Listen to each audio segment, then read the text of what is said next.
একটি প্রতারণার মামলায় চিত্রনায়ক ও ব্যবসায়ী অনন্ত জলিল সহ ৬ জনকে হাজির হতে সমন জারি করেছেন আদালত।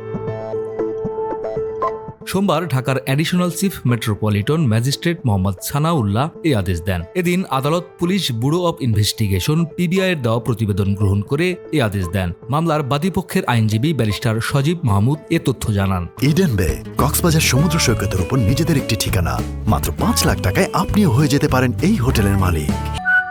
ইডেন বে, আ কনসার্ন অফ ভাইয়া হোটেলস। অনন্ত জলিল ছাড়াও এ মামলার অন্য আসামিরা হলেন পোলো কম্পোজিট নিট ইন্ডাস্ট্রি লিমিটেডের ব্যবস্থাপনা পরিচালক জাহানারা বেগম, ফাইন্যান্স পরিচালক মোহাম্মদ শরীফ হোসাইন, সহকারী ব্যবস্থাপক সাকিবুল ইসলাম, সিনিয়র মার্চেন্ডাইজার মোহাম্মদ মিলন ও বাজেট অ্যান্ড অডিটের হেড অব কস্ট শহীদুল ইসলাম।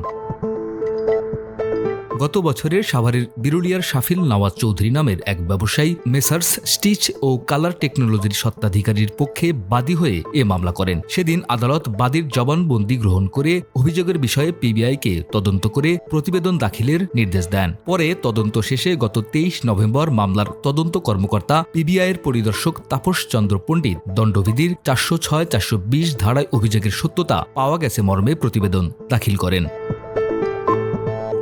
মামলায় অভিযোগ করা হয় ২০২২ সালের ১৭ অক্টোবর আসামিরা পলো কম্পোজিট কোম্পানির নামে ব্যবসায়ী শাফিল নওয়াজের কাছে গার্মেন্টস সম্পর্কিত কিছু কাজের জন্য অর্ডার দেন। এরপর শাফিল কাজ শুরু করে টাকা চান।